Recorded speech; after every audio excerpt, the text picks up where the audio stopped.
Podemos iniciar, doctor. Muchas gracias, Kenia. Pues vamos a iniciar si les parece bien. Bienvenidos a esta sesión de Diplomado en Control de Constitucionalidad y de Convencionalidad en materia electoral. Y parece que me corresponde a mí, y digo parece porque me acabo de dar cuenta que es la primera sesión, y bueno, es un gusto y un honor compartir con ustedes la primera clase que tendrá que ver con el sistema mexicano o el modelo mexicano de control precisamente de constitucionalidad en materia electoral. Y para eso, pues voy a tratar de seguir una ruta pues muy sencilla de exposición. Vamos a tratar de primero explicar, precisamente a tratarse de la primera clase y al tener que ver con los modelos de control, voy a tratar de explicar en primer lugar cómo se han categorizado dentro de la teoría de la Constitución y dentro de la teoría del derecho procesal constitucional los modelos de control de la constitucionalidad que existen eh, en el mundo, pero desde un punto de vista, digamos, más extendido. ¿Cuáles son los modelos que son los característicos históricamente y cómo estos modelos han impactado en nuestro país, sobre todo en las reformas que, como ustedes saben, se fueron dando en México a mediados de los años 90?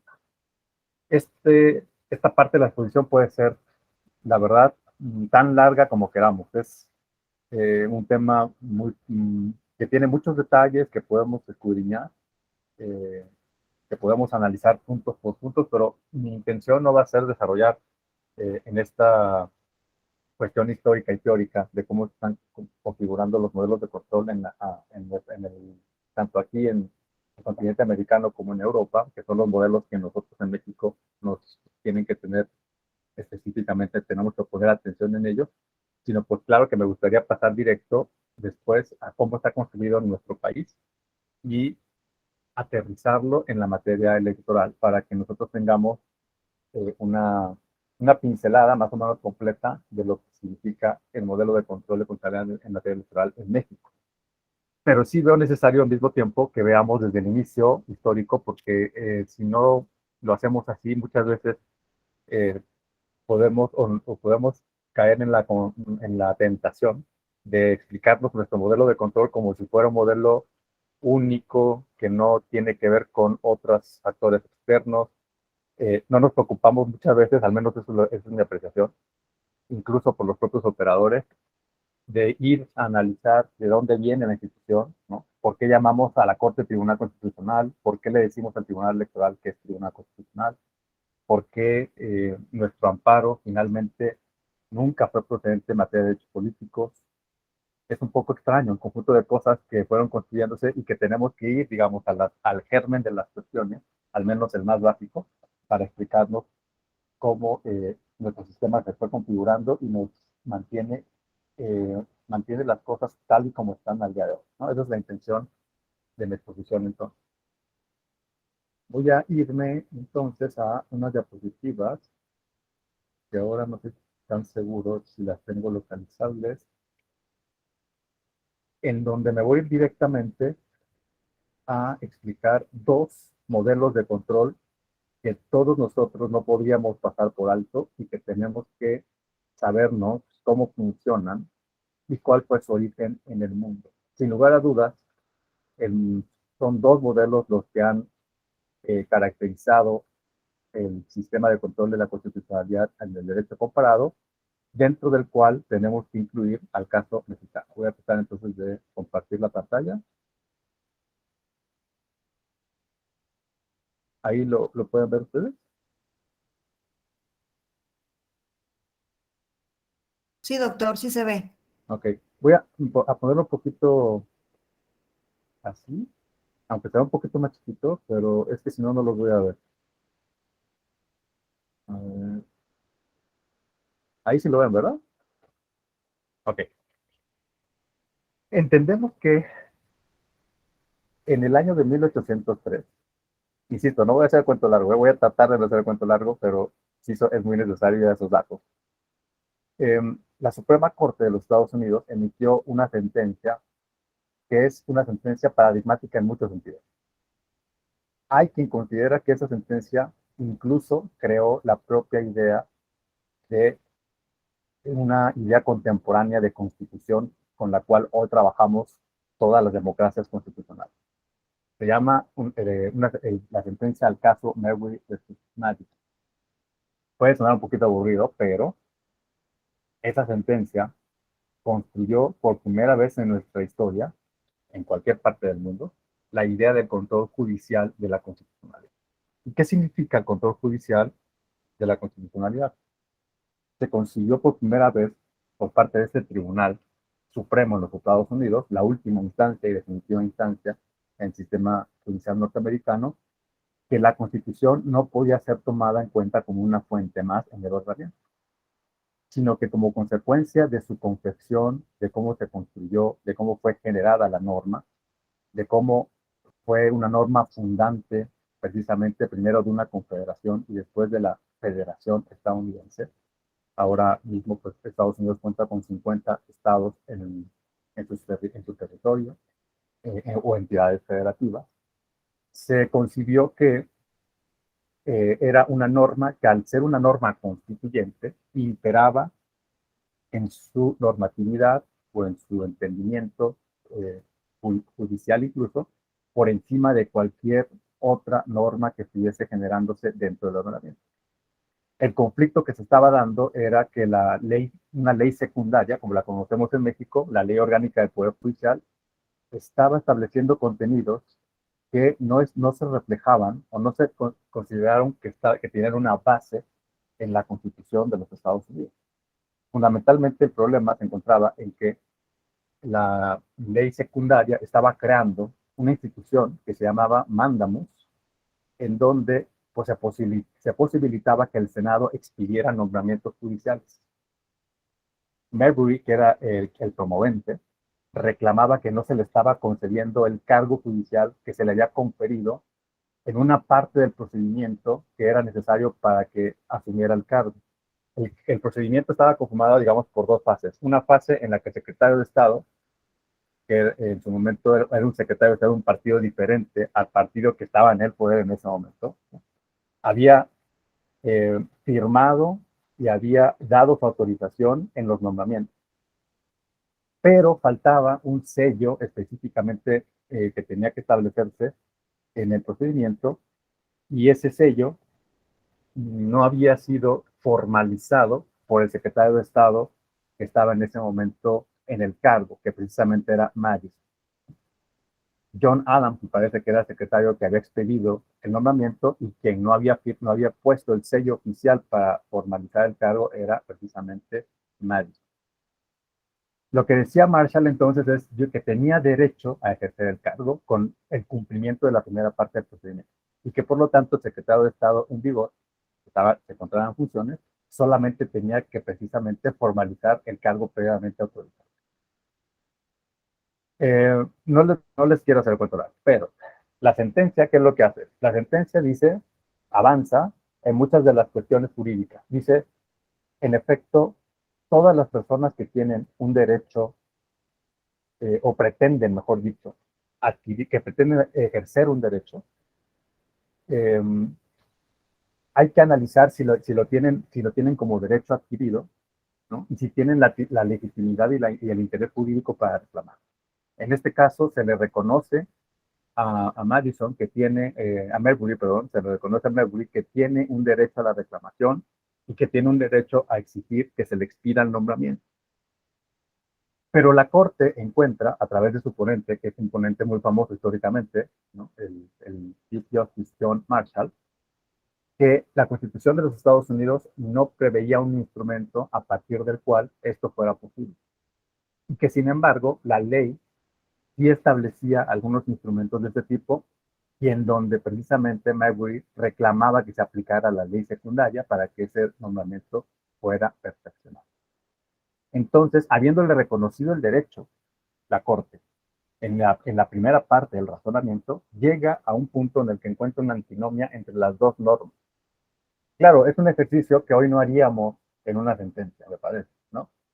Me parece que un caso histórico como este nos refleja la evolución misma de cómo el razonamiento jurídico legítimo que se presenta en las sentencias va evolucionando, ¿no? Hoy lo primero que hacemos cuando hacemos una sentencia es observar cuál es el derecho vigente. Y a partir del derecho vigente, lo primero que nos importa es reconocer y analizar su regularidad.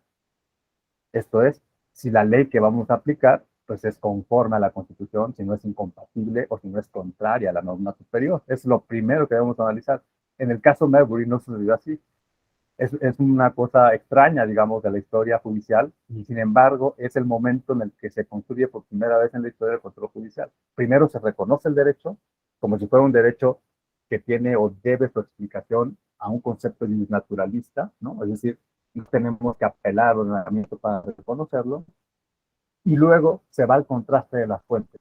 Y es donde nace lo que llamamos el control judicial de la Constitución. Marshall se pregunta, como juez ponente, como justice ponente, como ministro ponente, que si una ley es incompatible, es contraria o incluso produce o establece contenidos que no están de acuerdo con la norma superior, ¿qué debemos hacer en ese conflicto? En ese momento, los jueces nunca tuvieron a la vista un problema, la manera de resolver ese problema. No era un problema desde el punto de vista del Poder Judicial. Recordemos que el Poder Judicial, de acuerdo con la propia Constitución de los Estados Unidos y en las tradiciones, digamos, iniciales del constitucionalismo en Europa, los jueces eran lo que nos decía Montesquieu, aquellos personajes que solamente reproducen las palabras de la ley. La luz, como en francés, se reproduce y se traduce así. Son personajes que tienen que reproducir las palabras de la ley. Por lo tanto, son seres, como decía Montesquieu de manera metafórica, son personas y funcionarios que no tienen siquiera, digamos, un poder asimilable a los poderes políticos. Y en ese sentido no tienen o no tenían la función ni tienen la competencia para modificar el sentido de las palabras del legislador. Lo único que pueden hacer es ejecutar las palabras del legislador, reproducirlas y resolver el caso concreto. La diferencia entre el Poder Ejecutivo y el Poder Judicial en los momentos de iniciación del equilibrio de los poderes era que el Poder Judicial lo tenía que hacer a través de la resolución de un conflicto, cosa que el Ejecutivo, ¿no? El monarca, el jefe de gobierno, el jefe de Estado, no tenía que hacer, porque el poder político solo ejecuta la ley, ¿no? Los jueces tienen y tuvieron siempre, históricamente, atribuida la función de que al aplicar la ley resuelven un conflicto. Esa era su función, ¿no? Inicial, pero lo más importante en este ejemplo, en este caso histórico, es que los jueces no pueden ir más allá de lo que les diga el legislador. En ese sentido, ¿qué es lo que hace entonces Marshall en la sentencia? Dice que no podemos pensar la Constitución como si fuera una norma más, como si fuera una norma ordinaria, como si fuera una norma emitida por el mismo Congreso constituido, por el mismo órgano constituido. Hay una diferencia entre lo que es el órgano constituyente, que crea los poderes, que les da competencias, que organiza el ejercicio del poder, que los distribuye, que les da obligaciones, deberes, que establece derechos, ¿no? En la Constitución de los Estados Unidos, por cierto, los derechos se fueron adquiriendo, los civil rights, a través de diferentes enmiendas. Pero lo que hace el constituyente entonces es precisamente dar fundamento, como sabemos, al Estado. Y a partir de ahí, esa norma es una norma rectora para la vida constituida, institucional, pero constituida. En cambio, un órgano constituido, dentro de los cuales se encuentra también el poder legislativo, no podría nunca llegar a considerar de que puede sustituir esa norma que le da fundamento.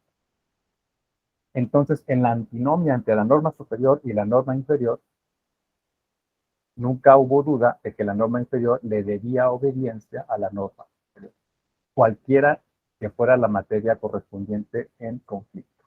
Por cierto, que aquí no era tanto el tema relacionado con los derechos fundamentales o como hoy los conocemos, derechos humanos. Era un tema que tenía que ver con una competencia del Poder Judicial, es decir, la competencia del Poder Judicial para emitir un nombramiento simple y sencillamente no estaba establecida en la Constitución.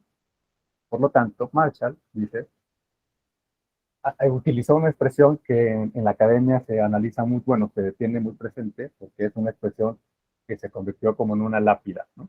En este tema. Dice, una ley que repugna la Constitución es inválida. En inglés se utiliza estas palabras.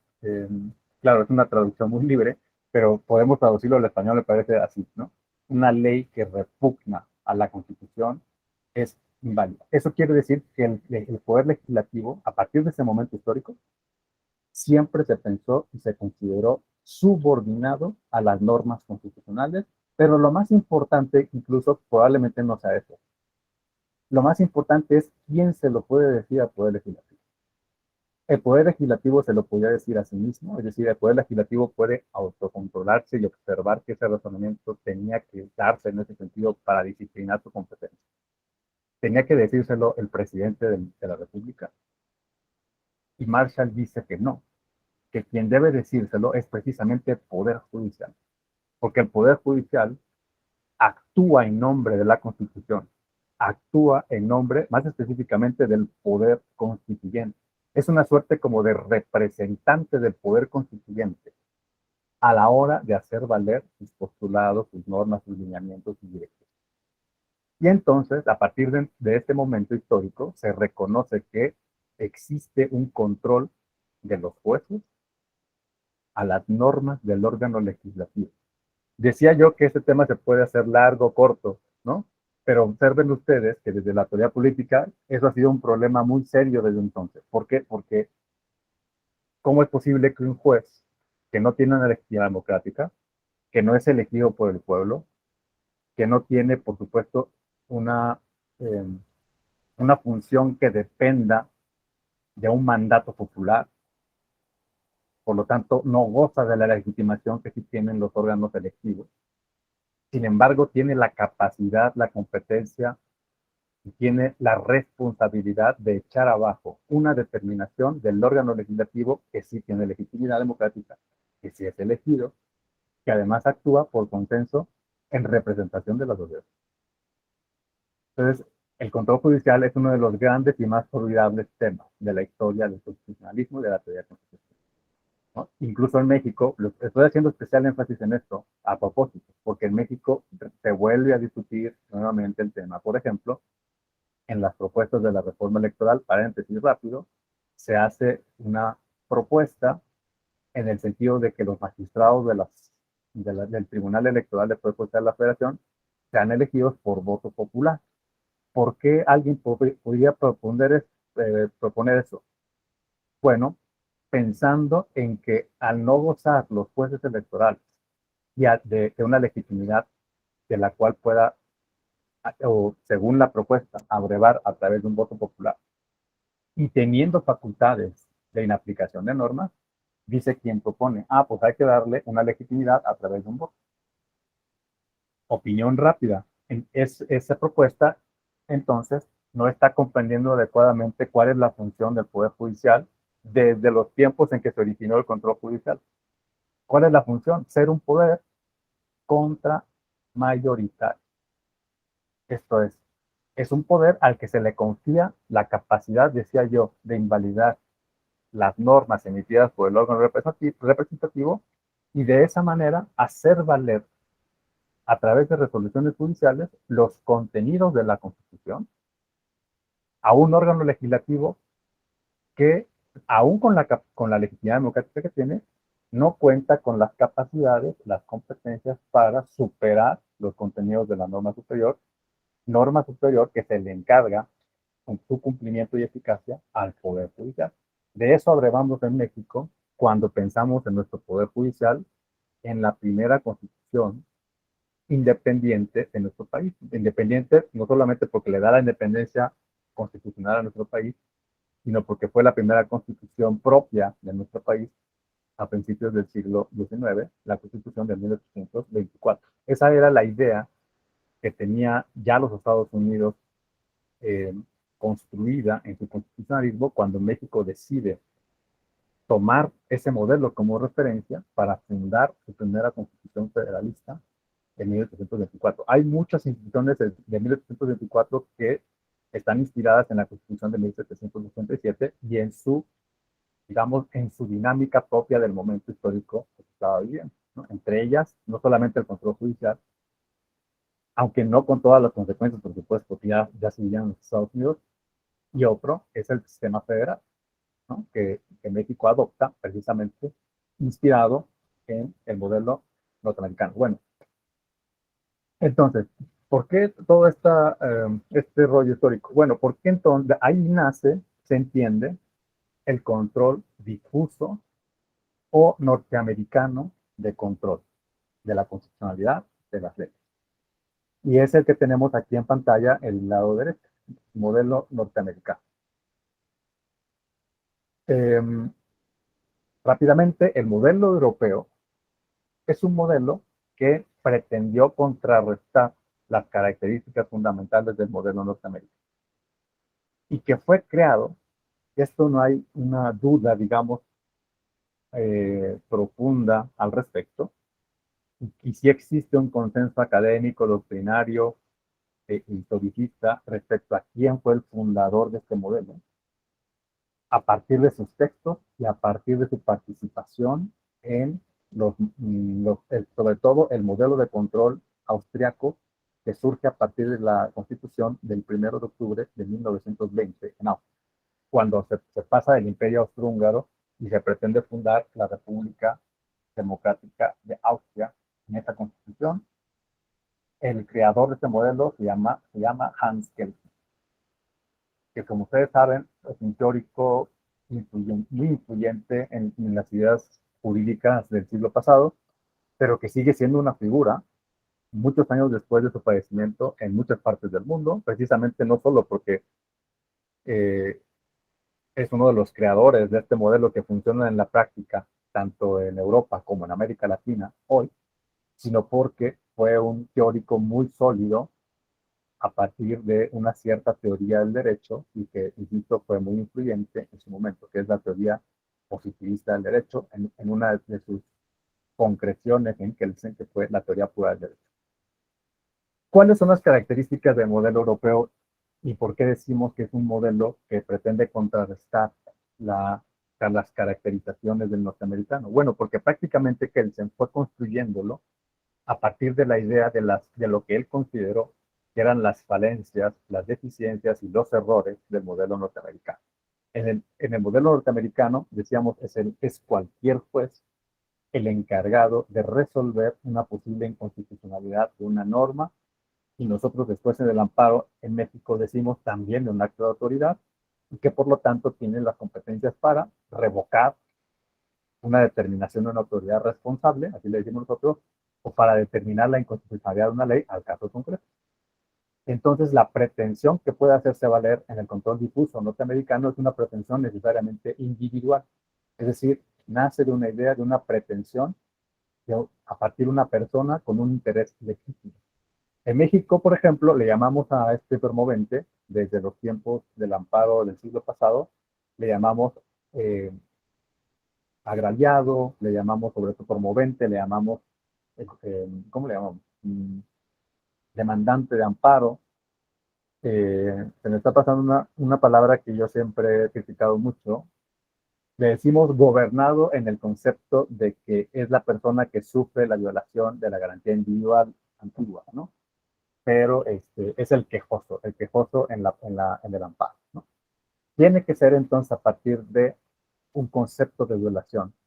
Voy a utilizar las palabras del amparo, en donde se actualiza un interés jurídico para que yo pueda promover la demanda que decimos en México garantías, o decíamos, ¿no? La demanda de garantías, la demanda constitucional de amparo.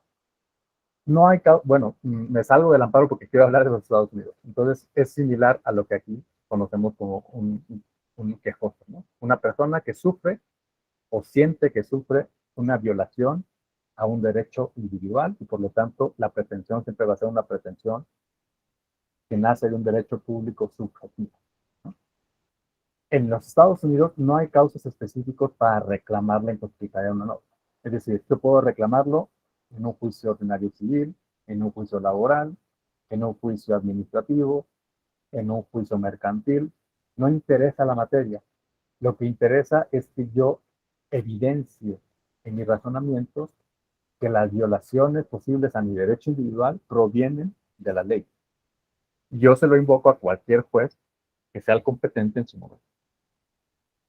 Después, el modelo difuso es característico el control concreto. ¿Por qué decimos que es un control concreto? Porque yo tengo que evidenciar, que acreditar en la demanda que hubo un daño específico en mi esfera individual a partir de la aplicación de la ley o a partir de la actuación del acto a partir del acto de autoridad que se desplegó.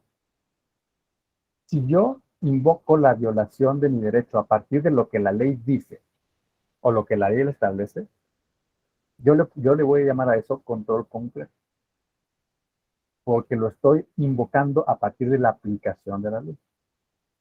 Por eso es un efecto concretizador. No lo estoy impugnando porque no me gusta o porque en abstracto creo que puede ser inconstitucional o porque veo como que puede ser irregular. No, tengo que siempre acreditar que se me aplicó y que esa aplicación me causa un agravio, me causa una violación. El control concreto así funciona en los Estados Unidos. Finalmente, el efecto, la declaración de inconstitucionalidad nunca puede ser general en los Estados Unidos. Esto nos lo dijo Marshall desde aquella sentencia en el caso Marbury. Por eso quise invocarlo aquí desde acá, ¿no? Esa declaración de inconstitucionalidad solo puede tener efectos entre las partes. Es lo que en el amparo denominamos mexicano los efectos de relatividad de la sentencia o efectos relativos de la sentencia. Hay que decir que, sin embargo, en los Estados Unidos existe un principio en su derecho judicial conocido como el stare decisis.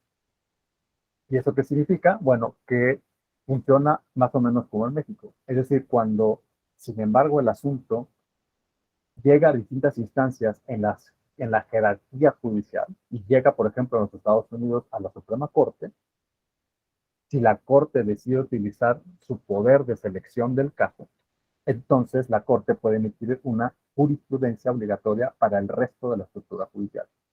Entonces, tenemos un efecto relativo de la sentencia al caso y al mismo tiempo una jurisprudencia que puede tener un efecto de aplicación hacia todo el Poder Judicial, sin que eso signifique que sea un efecto general, sino que, digamos, puede entenderse que es un efecto general, sí, siempre y cuando se explique en el sentido de que es una jurisprudencia obligatoria para todos y que yo tengo que invocarla al Poder Judicial porque es la que me interesa que se me aplique en un caso, y en ese sentido genero una suerte de efecto reflejo de una sentencia que se emitió en un caso concreto.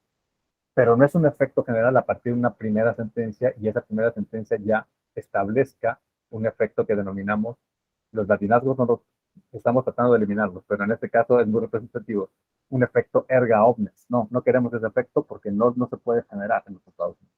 Tiene que ser un efecto relativo. En cambio, entonces, el modelo de Kelsen dijo, no, la pretensión de constitucionalidad no tiene que dársele a todas las personas, porque eso genera una suerte de desorbitación, si se me permite la expresión, una exacerbación de las posibilidades de acceso al tribunal encargado de invalidar las leyes. Quizá lo primero que tendría que decir es más bien que Kelsen, en su modelo, eh, hace a un lado a todo el Poder Judicial. Dice, no, el Poder Judicial no es el que se tiene que encargar de invalidar la ley. Por distintas razones y factores, ¿no? Que a lo mejor en este momento no vale la pena explicar. Pero lo que sí es importante es que Kelsen dice, tiene que ser un solo tribunal que se encuentre fuera de los poderes, es decir, fuera del Poder Judicial, fuera del Poder Ejecutivo, fuera del Poder Legislativo. Un cuarto poder que tenga pocas personas, pero que todas ellas sean especialistas en el derecho constitucional, que sean especialistas en la aplicación de la Constitución y que sean especialistas en teoría del Parlamento y que solamente se encarguen, ¿no? De la especialización de la aplicación de la justicia constitucional. Entonces, le da ciertas capacidades a los perfiles que tienen que funcionar como magistrados de su tribunal. tienen que ser pocos magistrados, pocos ministros, ¿no? Él le llama magistrados, ¿no? Para que pueda haber una deliberación entre ellos y la determinación que generen, ¿no?, pueda impactar en el Parlamento, que es el que finalmente nos interesa controlar. A Kelsen en su modelo no le importa, digamos, decir o establecer alguna norma relacionada con el Poder Judicial o cualquier otra autoridad. Lo que le importa es controlar al Parlamento, que en ese momento en Europa pues era un órgano que no se sentía, digamos, subordinado necesariamente a las normas fundamentales. Por lo tanto, el modelo de Kelsen pretendió contrarrestar un fenómeno que se estaba dando en ese momento, sobre todo en Austria y en Alemania, en el sentido de que el legislador se sentía como un legislador omnipresente, un legislador con soberanía incluso por encima de los contenidos constitucionales. Entonces, Kelsen dice: este modelo tiene que servirnos para que construyamos un tribunal que controle al Parlamento. Y ahí empieza a generar las características, decía yo, opuestas al modelo norteamericano o difuso. Es decir, la pretensión tenía que venir no de cualquier persona, sino de sujetos legitimados específicos, órganos específicos o instituciones específicas de relevancia constitucional. Por ejemplo, las minorías parlamentarias tienen que tener legitimación para promover una demanda en contra de la ley. Puede ser las fiscalías o los ministerios públicos, ¿no? A nivel sobre todo nacional del determinado país. Pueden ser también el presidente de la República. O puede ser también, después con la evolución del sistema, el defensor del pueblo o la Comisión de Derechos Humanos de determinado país, ¿no? Los partidos políticos. En el caso de México, por eso aquí es donde ya vamos a ver la materia electoral, ¿no? Los partidos políticos tienen que tener la legitimación activa para promover una acción, una demanda en contra de esa ley, si violenta, en el caso de México, la materia político-electoral. Lo importante aquí es que entonces tenemos en el modelo europeo abstracto o concentrado, podemos, digamos, ponerle todas estas características que tienen que ser sujetos legitimados de manera específica. Procedimientos específicos. Esto es, no puede ser invocado en cualquier proceso, juicio o procedimiento. Tiene que crearse un procedimiento ad hoc para esa demanda. En el caso de Austria, cuando se creó el modelo, se generó lo que se llamó recurso de inconstitucionalidad, que después, por cierto, también existió en Alemania, ¿no? En el caso de México, en 94, 95, sobre todo con la reforma 94, cuando nos inspiramos en ese modelo europeo, dijimos que haya un procedimiento específico o proceso específico que se va a llamar acción de inconstitucionalidad, ¿no? Esa era la idea, ¿no? Quinto elemento, control abstracto. Esto es, no puede haber un control concreto como en los Estados Unidos, sino que no tenemos que esperar a que la ley se aplique. Nos interesa el contenido, la literalidad, la letra de la ley. Si esa letra de la ley ya se revela como contraria de la norma superior, eso es suficiente para que yo en un plazo específico pueda promover la demanda, decirle al Tribunal Constitucional: oiga, tribunal, esta norma es contraria al artículo 41 de la Constitución. El tribunal no me tiene que preguntar cómo se me aplicó la ley, porque eso no interesa en el control abstracto, precisamente. Lo que nos interesa es cómo se emitió el texto, cómo está construido la dicción del texto. Por eso es una suerte como de ejercicio de contraste entre dos textos solamente, ¿no? Es un ejercicio de compatibilidad lógica, no un ejercicio judicial en donde tengamos que analizar una situación fáctica. Eso no existe en control abstracto. Lo que existe es solamente un control por la sola emisión de la ley. Y finalmente, los efectos. Los efectos en el control abstracto, como consecuencia de la característica que tiene la demanda en contra de la ley, el paso que hay que dar y que dio Kelsen para configurar el efecto fue que tenga siempre efectos erga omnes. Por lo tanto, insisto, lo contrario al modelo difuso. Dice Kelsen: si yo tengo un solo tribunal que tiene esa competencia Si analizo en abstracto, entonces ese tribunal puede emitir una sentencia que pueda expulsar la ley del ordenamiento.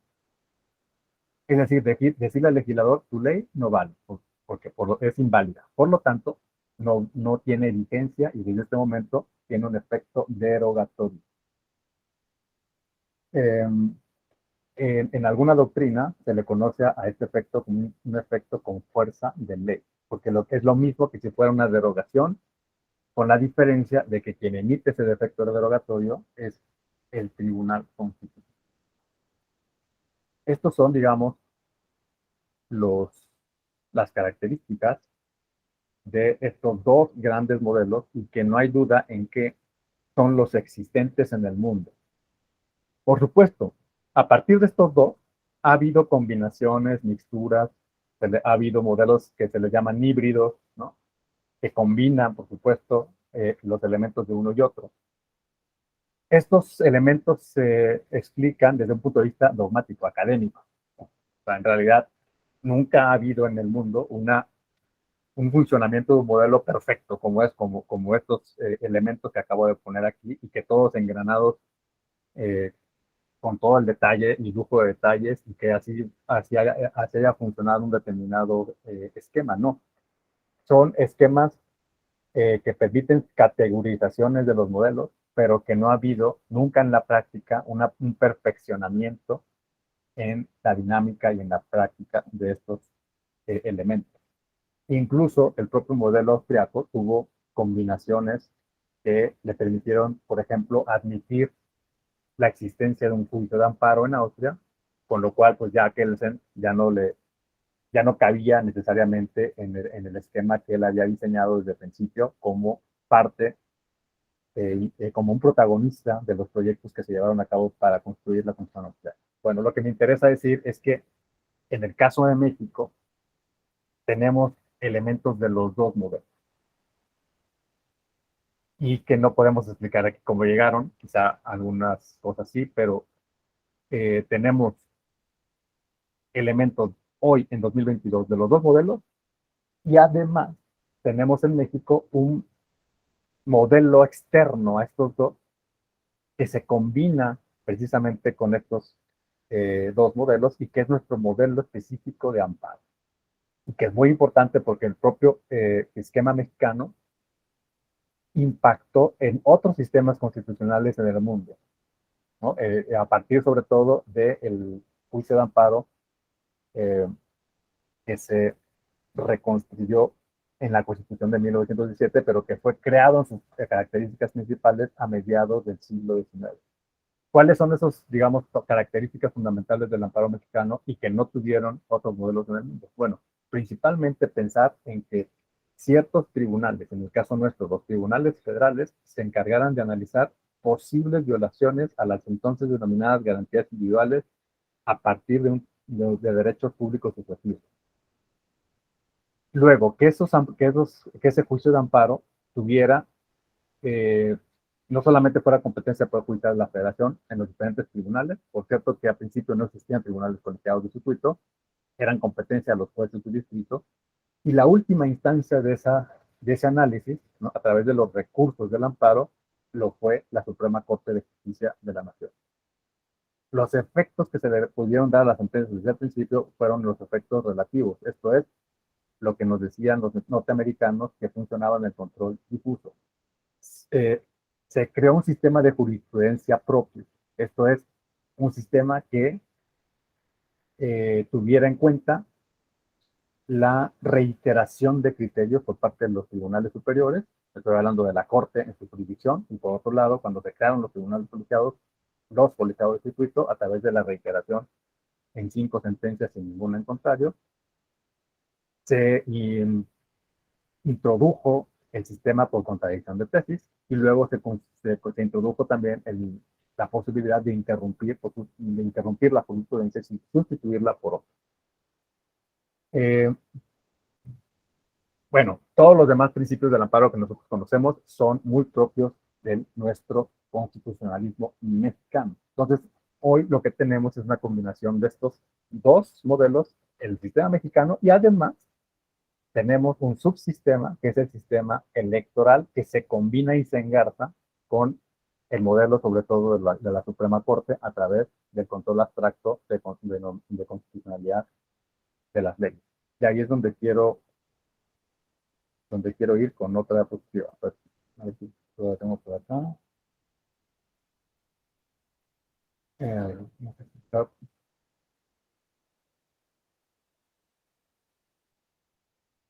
ahí se ve. Sí.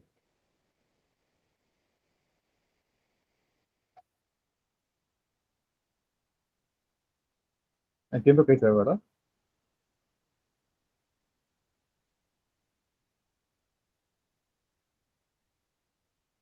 Bueno, en materia electoral, lo que sucedió en nuestro país, bueno, digo rápido, fíjense lo que ocurrió. En 1824, nuestro sistema judicial federal y de los estados se inspira en el constitucionalismo norteamericano. Y años después, en Yucatán, se generan las bases fundacionales a través, sobre todo, por lo que por lo que hay consenso alrededor de este hecho, en el pensamiento de Crescencio, Rejón y Alcalá, se crea el juicio de amparo, ¿no? Eh, el juicio de amparo, a través del pensamiento de Rejón, se inspira a su vez en doctrina norteamericana y en doctrina europea que explica el modelo norteamericano. Fundamentalmente, el maestro Pizzamudio nos ha dicho que Rejón toma en cuenta con toda claridad las ideas que escribió Alexis de Tocqueville en un libro que se llama La democracia en América, que es un clásico, ¿no?, del constitucionalismo norteamericano, y también ideas del federalista de Madison, de Jay y de Madison. Precisamente en este libro del federalista se explica el control difuso de constitucionalidad. Entonces, el maestro Fitz dice que Rejón y después Otero en Jalisco se inspiran para crear el juicio de amparo mexicano estas ideas del pensamiento norteamericano. Por supuesto que hay distintas otras explicaciones, pero creo que el maestro Fitz, siendo una autoridad como la que fue y ha sido para la justicia constitucional mexicana, eh, nos da puntos de explicación en ese sentido. Sin embargo, ¿no?, aunque Crescencio Rejón y don Mariano Otero escribieron alrededor de el control de actos de autoridad frente a las llamadas garantías individuales, nunca hubo, en realidad en México, una idea jurídica parecida en torno a lo que se denominaron y se denominaban, se reconocían en el mundo como derechos políticos. Los derechos políticos, desde el origen del juicio de amparo, fueron relegados de su objeto de protección. ¿Cuál era, digamos, la explicación que se dio al principio para ello? Digamos, a eso me quiero referir ahora, ¿no?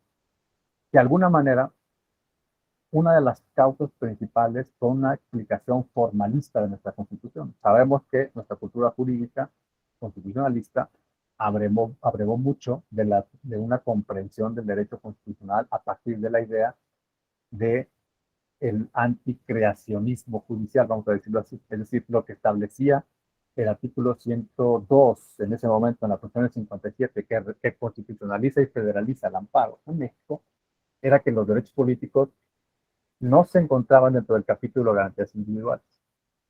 Por lo tanto, siendo un esquema de derechos distinto, incluso desde el punto de vista del capítulo y el título en el que se encontraba, entonces, siendo el amparo un juicio constitucional para tutelar las garantías individuales, el razonamiento que se dio desde el principio en México para excluir a los derechos políticos, o que dieron lugar a la exclusión de los derechos políticos, era que no eran garantías individuales. Si esto lo traducimos en terminologías contemporáneas, diríamos que se estaba diciendo en la jurisprudencia que le empezó a dar sentido a nuestro sistema de amparo, que los derechos políticos no eran derechos humanos, si utilizamos la expresión actual, ¿no? Si sustituimos la expresión de garantías individuales por la de derechos humanos, no eran derechos susceptibles de amparo. Sin embargo, a finales del siglo XIX, don José María Iglesias, que fue presidente de la Suprema Corte, se atrevió, voy a decirlo así, a proponer una propuesta distinta en torno a los derechos políticos. a partir de juicios que llegaron a la Suprema Corte en torno a este tema. Básicamente lo que postulaba Iglesias era que los derechos políticos sí debían ser considerados como garantías individuales. Y además que teníamos que tomar en consideración una extensión interpretativa de lo que se denominaba, lo que se reconoció por los juristas del momento como la legitimidad de origen y la legitimidad en el ejercicio de las funciones públicas. Esta distinción es fundamental para Iglesias para hablar de su tesis. ¿Qué era lo que nos dijo? Nos dijo, es cierto que la Constitución dice que nos interesa que todas las autoridades se apeguen a los contenidos constitucionales y no violen el poder de garantía individual. Pero no nos interesa solamente cómo ejercen el cargo y por lo tanto no nos interesa saber solamente si la manera en que ejercen el cargo se ajusta a los contenidos constitucionales y respeta las garantías individuales. Nos importa también la legitimidad en el origen del ejercicio de la autoridad. Esto es, que las formas en las que la autoridad adquirió la legitimidad, por lo tanto, las maneras en las que se le concedió la representación a través del voto público, también pudieron haber tenido vicios que hayan contradicho las normas fundamentales. Y esto no es irrelevante cuando este tema llega a un juez de amparo, a un juez de distrito. Porque el juez de distrito, modelo norteamericano, es guardián del poder constituyente, guardián de la Constitución. Y si el juez de distrito dice, no me interesa la forma en la que esta autoridad adquirió la constancia de mayoría y finalmente protestó para ejercer el cargo, entonces yo estoy incumpliendo parte de mi responsabilidad como juez constitucional. Iglesias lo establece en una resolución, consigue un consenso alrededor de esta tesis y se consigue entonces modificar provisionalmente la idea en el sentido de que los poderes políticos sí eran relevantes desde el punto de vista del control de amparo. Sin embargo, Vallarta, ¿no?, que es otro jurista fundamental de nuestra historia, un autor clásico, ilustre pensador aliciense, también presidente de la Suprema Corte, ¿no?, durante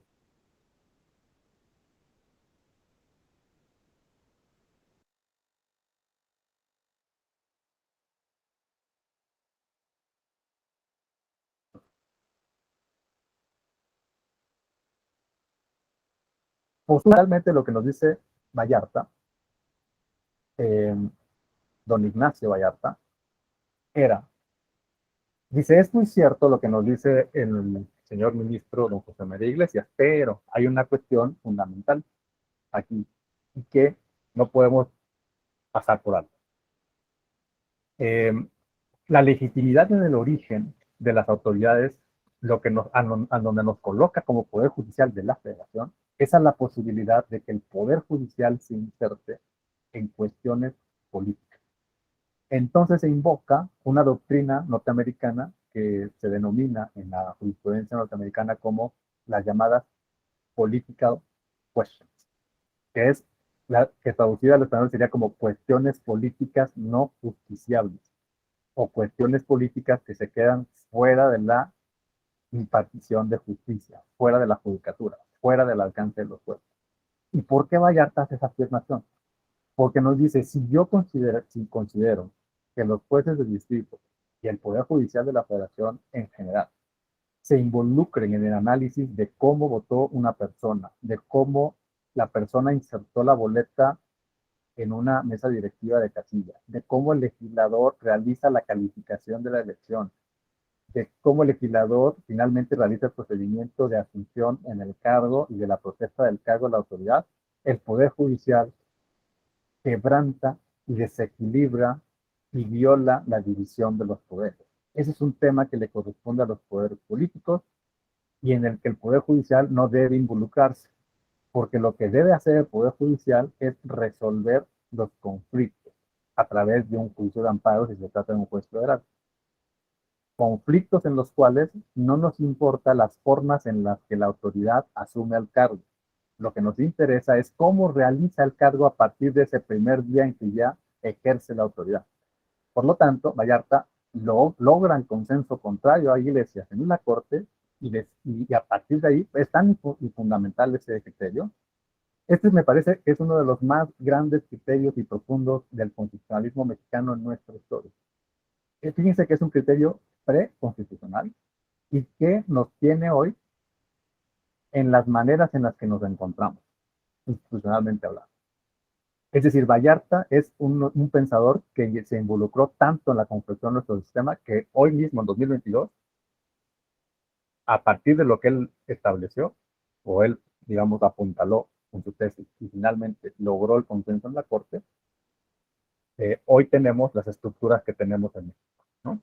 En materia electoral. Entonces, el juicio de amparo, ¿cómo debía declararse? De acuerdo con el pensamiento de Vallarta, a partir de este razonamiento, pues improcedente. No solamente improcedente, era notoria y manifiestamente improcedente en la materia de elecciones o en materia electoral. Y a partir de allí vivimos una minusvaloración de los derechos políticos en México.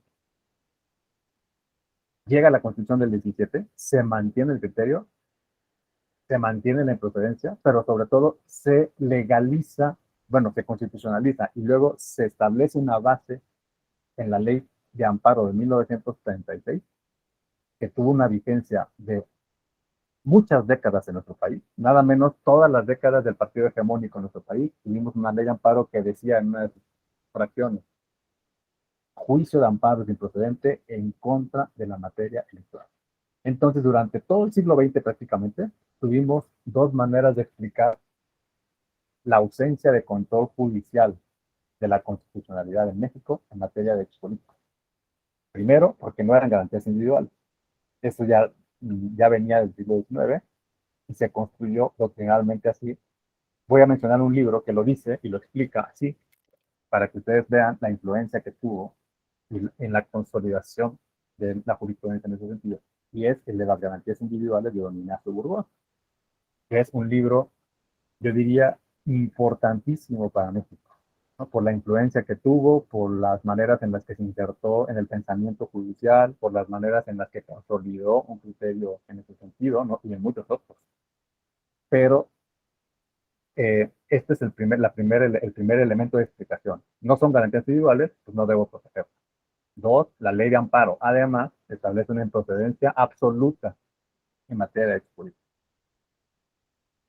Piensen ustedes en un ordenamiento constitucional y legal que no permite la judicialización de los derechos políticos por la parte judicial. Y en la parte política piensen ustedes en un partido hegemónico. Yo creo que esta combinación pues, es absolutamente determinante de lo que pasó en México en materia política durante tiempos del priismo, en el poder presidencial y en el resto de los poderes representativos, hasta que llegan ciertas reformas que fueron entonces empujando una idea distinta. Estoy refiriendo a las reformas del 77, a las reformas de los 80 en materia de amparo y sobre todo, y ahí es donde viene ya por fin lo que hoy tenemos para México en esta materia, las reformas de 1900 importantísimas. 1994, 31 de diciembre, y las del 22 de agosto, si no recuerdo mal, del año de 1996. Esas dos reformas, pues también no lo voy a hacer largas, ¿no? Pero establecieron un modelo, por fin, de control jurisdiccional, de constitucionalidad en materia electoral. Y sobre todo, dentro de esa modificación y reestructuración del sistema, quizá lo que más interesa es que a partir de ahí se entendieron a los derechos políticos como derechos justiciables. ¿Cómo se entendió o cómo fueron entendidas estas nuevas maneras de estructuración de nuestro modelo? Bueno, primero, transformando a la Suprema Corte de Justicia de la Nación. Literalmente transformando. Es un verbo que se usa mucho hoy en la retórica política, pero yo creo que este verbo sí es aplicable con toda claridad y rotundidad en las reformas, con motivo de las reformas del 31 de diciembre del 94 al Poder Judicial. Lo que ocurrió en esa reforma, nada menos, fue cambiar a la Corte completita. Es decir, se estableció una nueva figura para la Corte que, digamos, la convirtió en un tribunal constitucional. Un tribunal constitucional a la europea.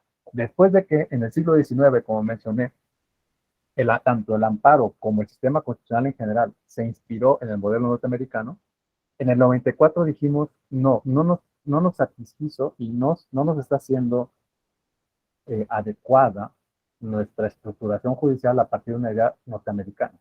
Tenemos que pensar en nuevas fórmulas, en nuevas maneras de entender nuestra judicatura, sobre todo en las altas esferas, ¿no? Y creo que eso todavía lo podemos afirmar en el 2022, ¿no?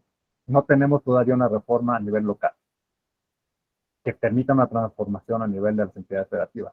Es una gran deuda de nuestro país. Tenemos, me parece a mí, claridad en que no existe una convicción de que debemos modificar las estructuras de poder judicial de los estados. Pero sí lo hicimos a nivel federal de manera clarísima y notoria. No hay ninguna duda. Con la transformación de la Corte, se despidió a la Corte anterior, se les dieron las correspondientes indemnizaciones a los ministros eh, que ejercían el cargo en el año del 94. Entra en vigor la reforma el 1 de enero de 1995 y hay quien dijo se descabezó al Poder Judicial. No quisiera pensar lo que hubiera ocurrido si la cuarta transformación hubiese generado o reconstruido una nueva corte, ¿no? En ese momento en México, al menos yo no recuerdo que haya habido un gran revuelo de que la corte anterior se despidió y que estaban vacantes los nuevos lugares. Entonces, la corte estaba conformada por 21 ministros numerarios, me parece que 8 supernumerarios, no recuerdo bien cómo estaba, pero todos ellos se fueron con la reforma y se construyó una nueva corte de 11 miembros. Esa nueva corte iba a ser propuesta y fue propuesta por el presidente entrante, el presidente Cedillo, y propuso a los nuevos ministros que iban a integrar la nueva corte con funciones de Tribunal Constitucional Europeo. ¿Por qué decimos de Tribunal Constitucional Europeo? Porque creó las acciones de inconstitucionalidad y que no son otra cosa que lo que acabamos de mencionar, que es el control abstracto en el modelo europeo. Esto es, la posibilidad de que se presenten demandas ante la misma Corte, sin necesidad de pasar por ningún filtro dentro del Poder Judicial, llegamos directos a la posibilidad de partes de la Corte, ¿no?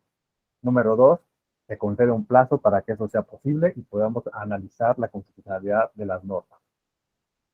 Siguiente elemento, se establecieron sujetos específicos para tener legitimación activa. Esto es, no cualquier persona puede presentar esa demanda.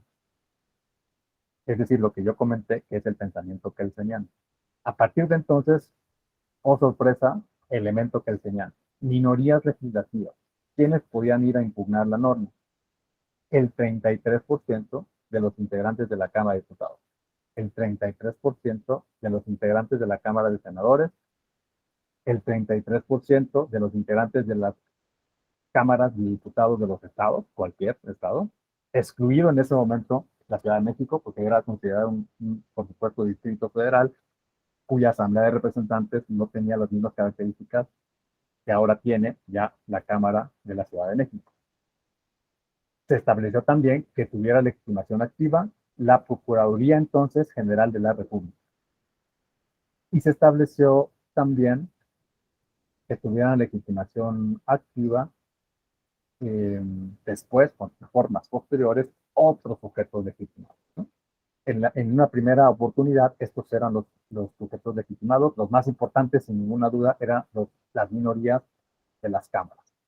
¿Por qué las minorías de las cámaras? También se puede decir mucho, ¿no?, al respecto, pero principalmente porque en la teoría europea era fundamental entender que los partidos minoritarios representados en los congresos, que dieron el debate en el órgano legislativo, que presentaron argumentos políticos, de conveniencia económica, de conveniencia de cualquier otro tipo, dentro del Parlamento, dentro del Congreso, y que finalmente pierden la votación en el Congreso, puedan presentar argumentos de estricta constitucionalidad, ya no políticos, sino de estricta constitucionalidad en contra de aquello que la mayoría aprobó dentro del Congreso.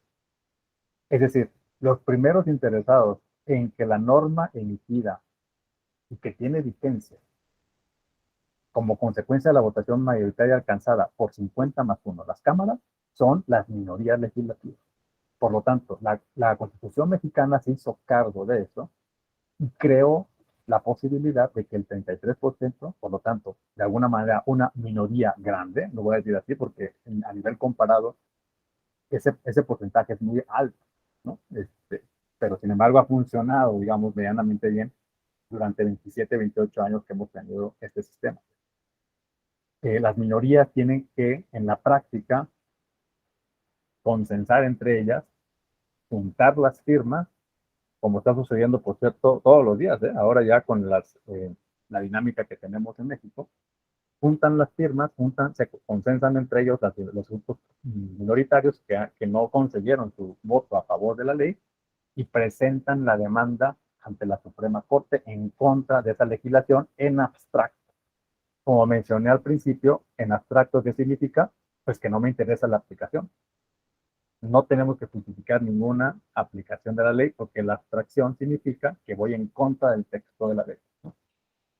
Y para eso se creó entonces la competencia que va a resolver la Suprema Corte de Justicia de la Nación en su condición de Tribunal Constitucional.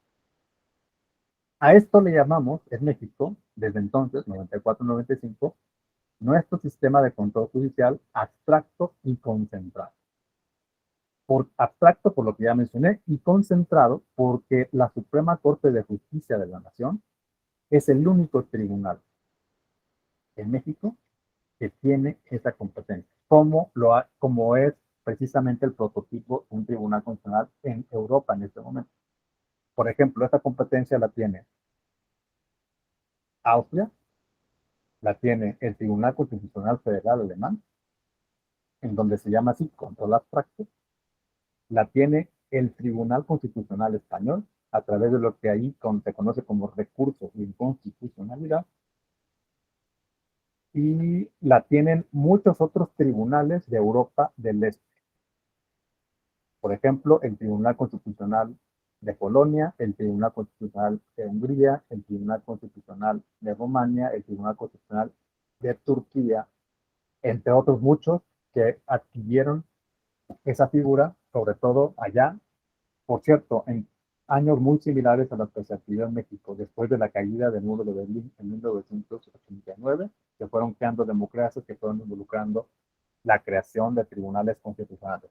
Por supuesto, no quiero decir que todos ellos sean emblemáticos y sean ejemplares, ¿no? Ahora mismo en Europa hay muchos problemas de cooptación de los presidentes de esos tribunales precisamente por sus funciones. Estoy pensando principalmente en el caso de Hungría, que tiene muchos problemas al respecto. Pero bueno,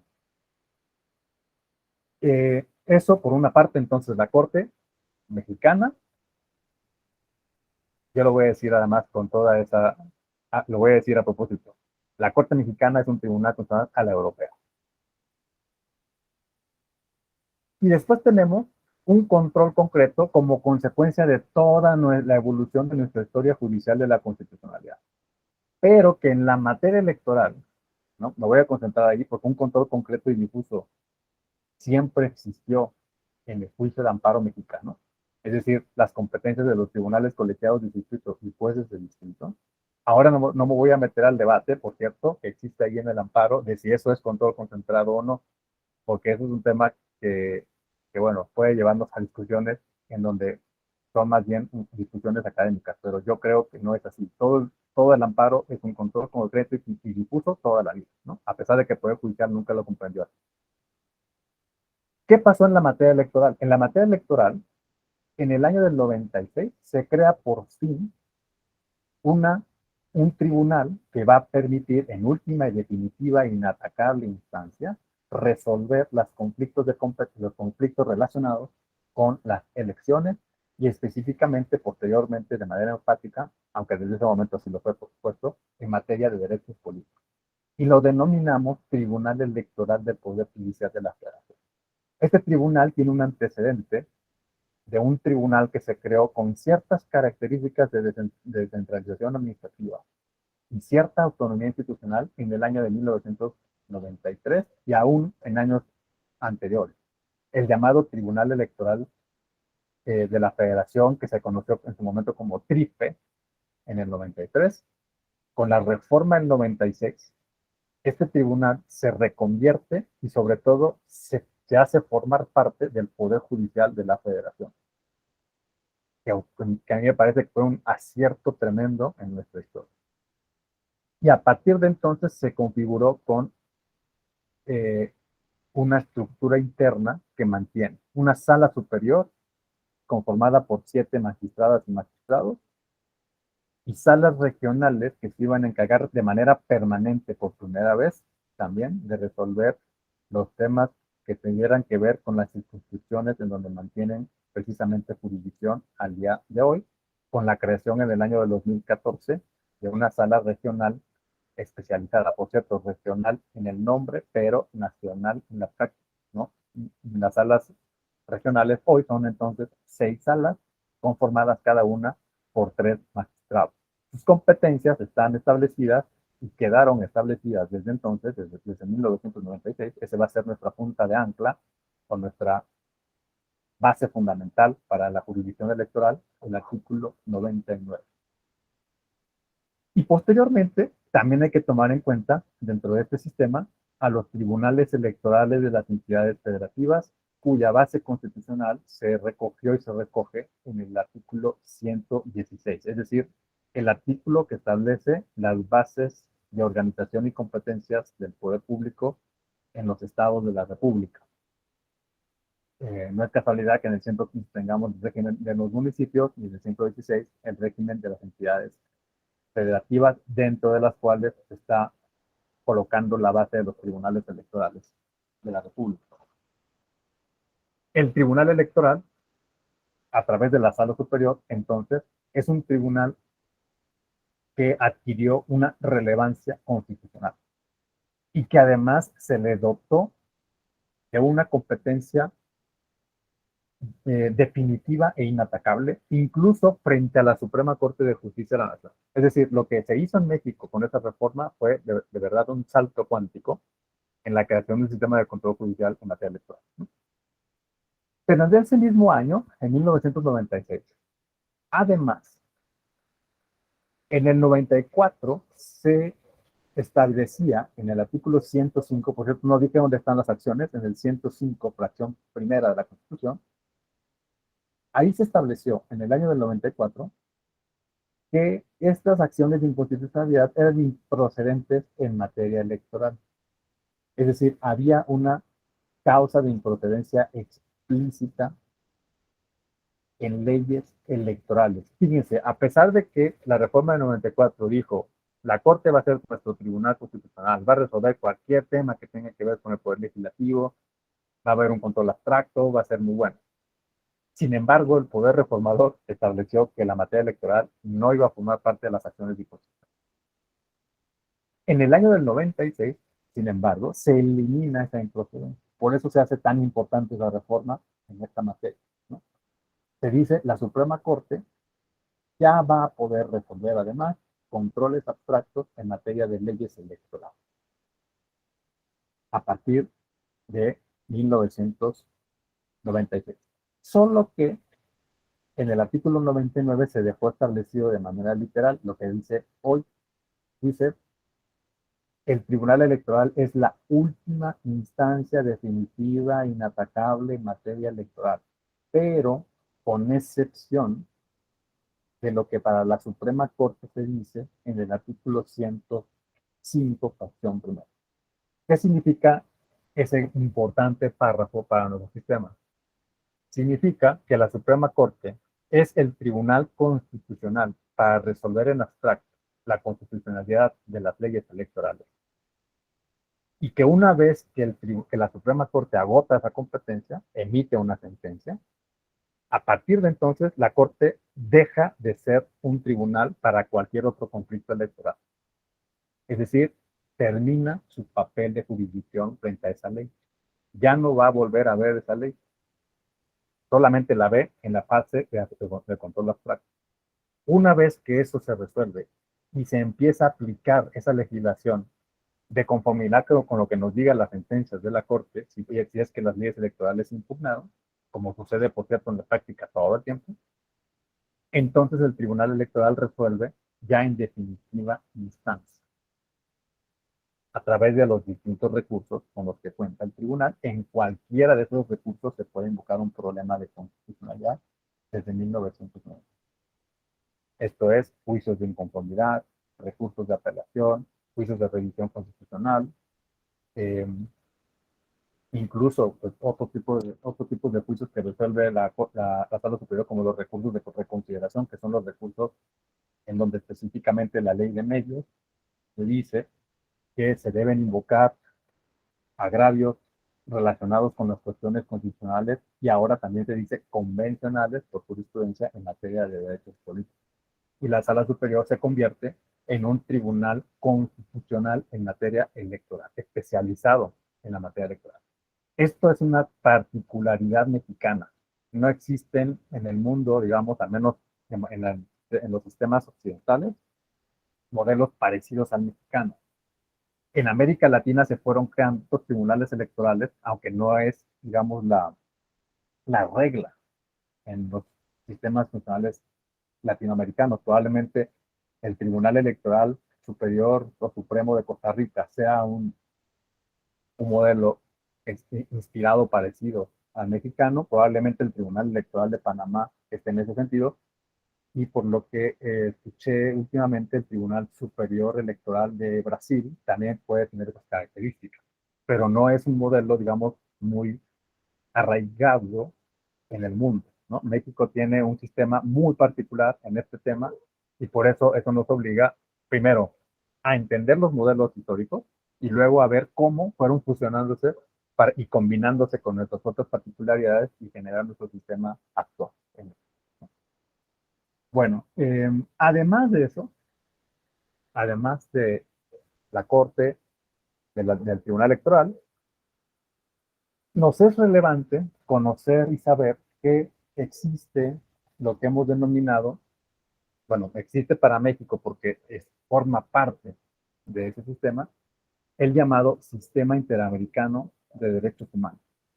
Y en ese sistema, como consecuencia de que la Convención Americana, que es el tratado que le da fundamento al sistema en materia de derechos humanos, como consecuencia de que el artículo 23 de esa convención establece lo que se denominan derechos políticos en el sistema interamericano, entonces tendremos que darle relevancia también a nuestro país a dos órganos en el sistema interamericano y que se inserta en nuestro sistema una vez que agotamos todos los recursos internos con los que contamos en México en relación con este tema, y ese hace posible que una denuncia se vaya a Washington, al conocimiento de lo que se llama la Comisión Interamericana de Derechos Humanos. Esta comisión tiene su sede entonces en la capital de los Estados Unidos y tiene una competencia para todos los países que forman parte del sistema y que han suscrito la convención, por lo tanto, americana. Todos ellos forman parte de la Organización de Estados Americanos, que también, por cierto, tiene su sede en Washington. ¿Cuál es la función de esta comisión? Principalmente es, una vez que recibe las denuncias, tiene las capacidades y competencias reconocidas por los estados parte, incluido México, de investigar posibles violaciones a derechos políticos en los territorios de los estados parte, a eh, abrir una etapa de conciliación entre las posibles víctimas o potenciales víctimas y el Estado en relación con las violaciones que se están invocando. Por lo tanto, puede haber conciliación o amigable composición entre las partes en relación con este tema. Puede ocurrir que no suceda y que por lo tanto la comisión considere y dictamine que existen a través de un informe que emite, que existen violaciones a los derechos políticos por parte del país correspondiente. Y finalmente, la comisión tiene la capacidad y la competencia y la responsabilidad de llevar la denuncia ante un órgano jurisdiccional que es sumamente relevante para todos los estados que han reconocido su competencia, que es la Corte Interamericana de Derechos Humanos, que ya no tiene su sede en Estados Unidos, tiene su sede en San José de Costa Rica, en Centroamérica, y que está conformada, por cierto, la comisión por 7 comisionados y comisionadas que tienen que tener la nacionalidad de los países que forman parte del sistema, y al igual que la Corte Interamericana, que cuenta entonces con 7 jueces y juezas, con sede en San José, y que son el último intérprete jurisdiccional de la Convención, por lo tanto son el último intérprete del artículo 23 en materia de derechos políticos de la Convención y de otros derechos que se combinan, por supuesto, muchas veces en los conflictos jurídicos con los derechos políticos, como pueden ser los derechos precisamente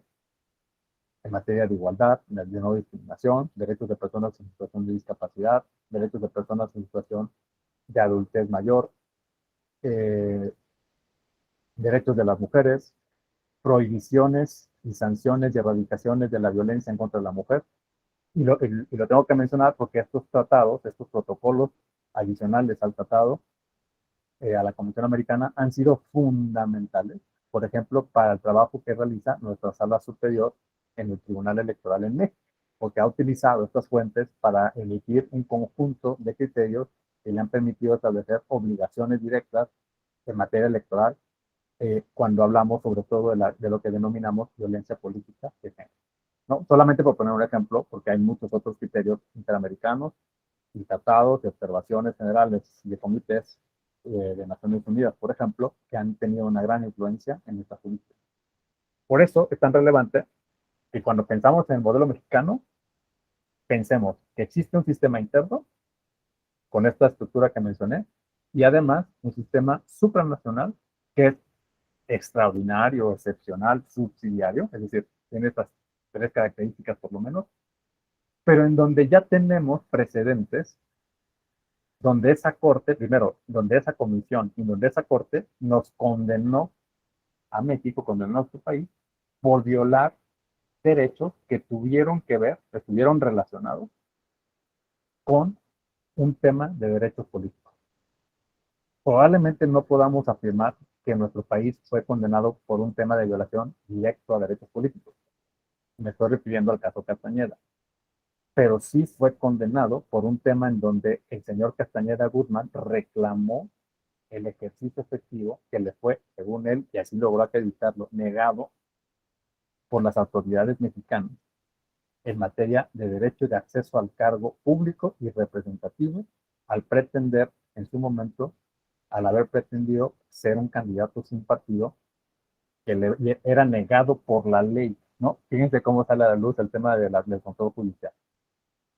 El COFIPED entonces y establecía el monopolio de los partidos para poder determinar a los aspirantes a los cargos públicos. En este caso, el que reclamaba el señor Castañeda era el cargo a la presidencia de la República en el 2006.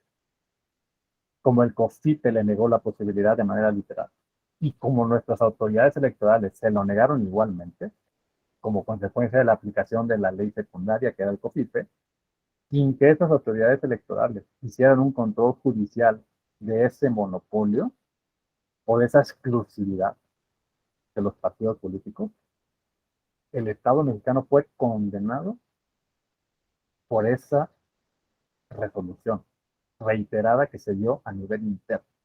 Por eso, cuando hablamos del sistema mexicano de control judicial en materia electoral, no podemos olvidarnos de la parte interamericana. No solamente porque México forma parte del sistema, sino porque ya tuvimos una experiencia en donde en el año de 2008 se condenó a nuestro país, por cierto, fue la primera condena parcial, sí, pero condena, en contra de México, después de que México reconoció en el 1998 la competencia contenciosa de esta Corte Interamericana con sede en San José de Costa Rica. De alguna manera, entonces, esa es la estructuración de nuestro modelo de control. Bueno, ya hablé un montón, entonces no sé, voy a hacer una pausa para preguntarles si tienen alguna duda, cuestión, observación, comentario, crítica hasta este.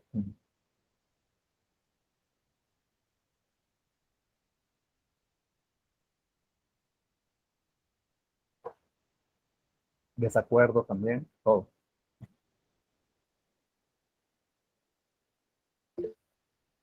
Sí, adelante, Gabriela.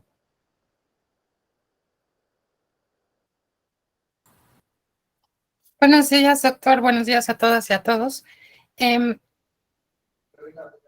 Tengo una duda. En una actividad académica con el doctor Francisco Vázquez Gómez, él reflexionaba acerca de estas reformas constitucionales y lo hacía no a partir de 2011, sino a partir de 2007, porque él mencionaba que encontraba, digamos, una violación a los derechos humanos en el artículo 41 cuando se regulan los tiempos de radio y televisión en relación con la libertad de expresión. Entonces, en este sentido, ¿qué opinión le merece esta manifestación? Gracias. Voy a aprovechar, Gabriela, tu pregunta para complementar la idea, porque es, digamos que cuando estamos hablando del modelo mexicano no podemos olvidarnos de ese episodio, ¿no? Bueno, respondo primero para que no se me olvide. Bueno, yo en lo personal no tengo tan claro que la Constitución incurra o haya incurrido a crear un modelo restrictivo de libertad de expresión, porque sí es modelo restrictivo, limitativo de libertad de expresión en materia de acceso a radio y televisión creado en 2007. No estoy tan seguro que sean contenidos que violenten de manera directa, inmediata, flagrante la Convención Americana o tratados internacionales. Lo que hace la Constitución es generar estándares para disciplinar y organizar el acceso a los mensajes que tengan que ser entonces compartidos por parte de los partidos políticos a la sociedad para ofertar sus plataformas electorales. Y para ello tienen que cumplir y tienen que adherirse a un modelo de monopolio de administración y organización de ese modelo que lleva a cabo entonces Instituto Federal Electoral, hoy INE, ¿no? Claro, podríamos decir, es que esto además tiene una explicación histórica, ¿no? Como consecuencia de lo que las campañas de que se denominaron en su momento negras, las campañas y las campañas calumniosas en contra, que fueron además muy profusas del 2006, trajeron como consecuencia atender esa falencia del sistema y en donde hubo desequilibrios importantes con motivo de el impacto que tuvieron el sector empresarial en contra de uno de los candidatos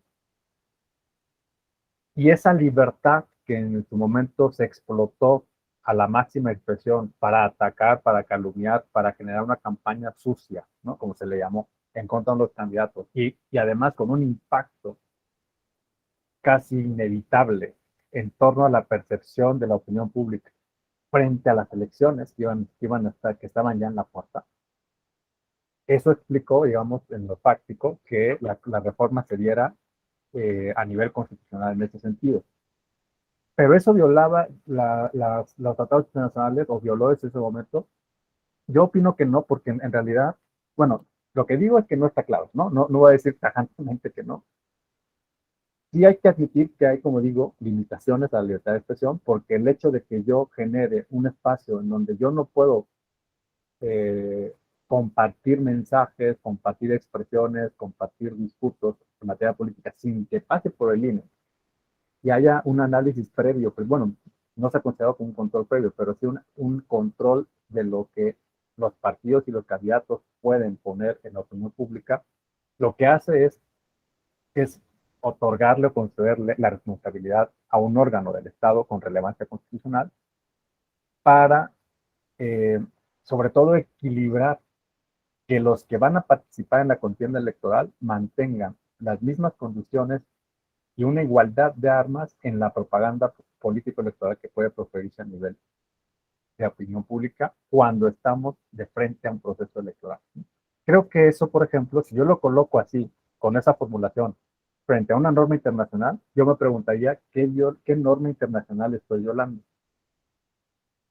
en realidad no es que se cuarte la libertad de expresión, sino que se establecen limitaciones a la libertad de expresión que una vez cumplidos los requisitos y condiciones establecidos constitucionalmente y que no se demuestran de manera flagrante y inconvencionales, se permite el ejercicio de libertad de expresión, ahora sí, con toda la extensión posible, si es que se colocan en un modelo precisamente de restricción establecido. Ahora, eso no quiere decir que yo esté de acuerdo con todo el modelo. Lo que estoy diciendo es que este específico aspecto no es, digamos, una cuestión tan flagrante y directamente contra el derecho internacional como sí lo son, sin embargo, otras instituciones constitucionales nuestras, ¿no? Voy a poner un ejemplo para que vean lo que estoy pensando. La prisión preventiva oficiosa en materia penal, eso sí es una cuestión que no es posible avalar a nivel internacional. Es decir, claramente está violando el derecho internacional, un contenido constitucional, porque se confronta y recorta considerablemente e injustificadamente la presunción de inocencia. En cambio acá, lo que sucede con el modelo de radio y televisión en materia electoral es que existe una organización constitucional que busca una equidad y que no tiene una condición directa e inmediata de violación hacia un derecho humano, por ejemplo, establecido en la Convención. Lo que dice la Convención es, todos tenemos derecho a la libertad de expresión en cualquier ámbito, siempre y cuando no incites a la comisión de un delito, siempre y cuando no ataques a terceros. Fíjense ustedes, hasta yo diría que es compatible, si lo vemos en algún caso, podría ser compatible con un caso concreto. Porque lo que dice la Convención es que el Estado puede restringir justificadamente si no atacas a terceros a través de la libertad de expresión. Lo que está haciendo nuestra Constitución es evitar que exista una potencial ataque a terceros, como lo indicó nuestra historia reciente. Pero ni siquiera, insisto, creo que debemos acudir hasta ahí. O sea, está permitida la restricción a nivel constitucional, claro, siempre y cuando esté justificado, ¿no? Y en este caso, lo que pretende nuestro sistema es un equilibrio que permita que exista igualdad de armas, decía yo, en materia de propaganda, y que exista una justificada e igualitaria aplicación de la norma constitucional por parte del órgano administrador de los tiempos a todos los participantes. Ahora, pensemos un caso concreto. O sea, en abstracto vean cómo yo creo que no se justifica pensar en que por per se viola el derecho internacional. Pensemos que el INE, en un caso concreto, decide que aún cumplidas las condiciones, los requisitos, las prerrogativas correspondientes y que sean las consecuentes con presentar una propaganda electoral y el INE decida simple y sencillamente no colocar y dar acceso a un partido, a un candidato. Bueno, entonces ya podríamos estar hablando de una actuación indebida en contra de la libertad de expresión, ¿no? Digamos, al darle operatividad a la restricción, ahí claro que puede haber violaciones, pero en abstracto me parece que es posible sustentar la convencionalidad del modelo y que no se viola necesariamente de manera directa la libertad. Sí, ya lo Entonces, digo, yo sé que es complicado ser determinante en estos asuntos, pero por un lado, la cuestión de la propaganda, ¿podríamos encuadrarla en una contradicción ideológica? Más que nada por lo que mencionaba del origen que motivó la regulación, y por otro lado, lo de la cuestión de la prisión preventiva oficiosa, ¿podríamos referirnos a eso como una contradicción completamente normativa? O sea, que se contrapone con toda la regulación internacional, francamente así, sin por ahí. Bueno, yo, cuando una norma, cuando una determinada forma de concebir las cosas se convierte en norma constitucional, la ideología ya queda subsumida en la norma jurídica. Es decir, no se trata de una ideología, se trata de una norma positiva. O sea, claro, no hay que relegar de que en efecto el proceso que llevó a modificar nuestro ordenamiento puede tener, por supuesto, ideologías, convicciones, preferencias, experiencia histórica. Pero una vez que eso se convierte en norma positiva, digamos, desde el punto de vista de la operación del derecho, yo puedo prescindir perfectamente de aquello que en el proceso le dio cabida a la norma positiva. Pudo haber tenido una explicación ideológica, pero una vez que se convierte en norma positiva, yo no puedo decir que eso es ideología y que por lo tanto yo no lo voy a aplicar porque entonces eso responde a una ideología con la que yo no estoy de acuerdo como operador, por ejemplo. La tengo que atender porque es norma positiva de la máxima jerarquía, ¿no? Entonces, claro, lo mismo puedo decir de cada reforma, ¿no? Por ejemplo, pensemos en alguna otra reforma relacionada con la materia precisamente penal, ¿no? Cuando decimos el arraigo se debe establecer para personas que están siendo investigadas criminalmente por temas que tengan que ver con crimen organizado. Yo puedo decir, es que la experiencia nos condujo a que nosotros digamos que el arraigo solamente procede en contra de esas personas. ¿Y qué pasa con otros delitos? No, pues con otros delitos no. Yo como operador, pues tengo que aplicar la norma, pues, tal y como está, o sea, tal y como fue consensada por el poder reformador, pese a que yo no estoy de acuerdo. Por ejemplo, en lo personal, yo digo que eso es una norma discriminatoria. ¿Por qué nada más le vas a aplicar y endurecer las normas penales en contra de ciertas personas por la dureza de la... simplemente, lo voy a decir muy cuidadosamente, simplemente por la dureza y la gravedad de la conducta. Eso le debe corresponder calificarlo al juez. No debes petrificarlo en la norma constitucional porque genera lo que se denomina derecho penal del enemigo, es decir, un desequilibrio y una suerte como de endurecimiento de el comportamiento del Estado, aunque consideremos que, claro que se trata de conductas que merecerían la mayor gravedad en cuanto a la penalización, pero eso le corresponde valorarlo a un juzgador que está analizando pruebas, que está analizando alegatos, que está analizando la investigación, y que si hay, si se acredita una conducta de este tipo, ahora sí corresponde una sentencia acorde y proporcional a esa conducta.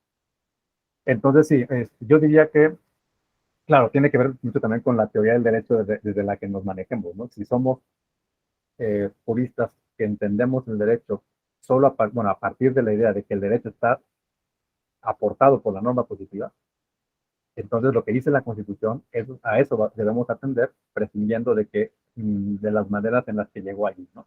Por cuestiones de experiencia, por cuestiones de historia, por cuestiones ideológicas.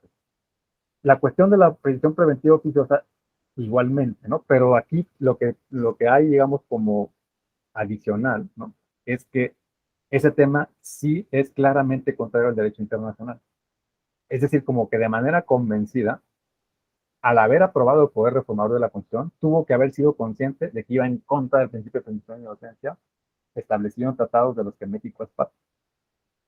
Entonces, cuando eso es así, es notorio, es manifiesto, es convencido, entonces ya nos coloca a nosotros como juristas mexicanos en un problema muy serio, porque todo lo que comento de que yo debo entenderlo como norma positiva, sí, pero aquí estamos en un punto extremo, extraordinario, en el que si yo estoy obligado a un control de convencionalidad, pues yo no podría dejar de considerar los tratados a la hora de enfrentarme con esa restricción que claramente está violentando principios básicos de los derechos de un procesado, bueno, a quien se le pretende procesar penal, ¿no?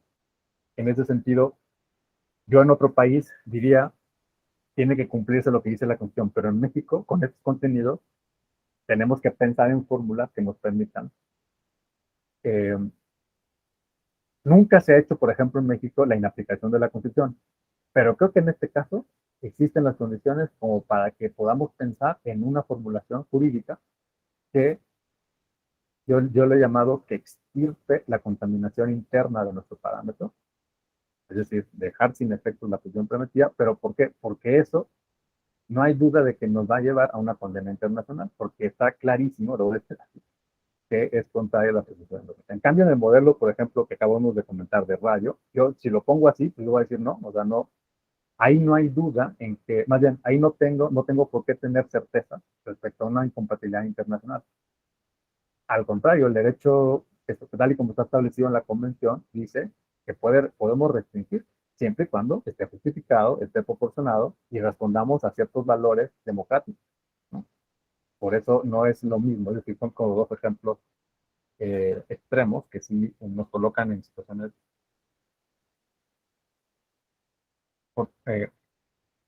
Gracias. No sé, por aquí había otra mano, pero se me fue.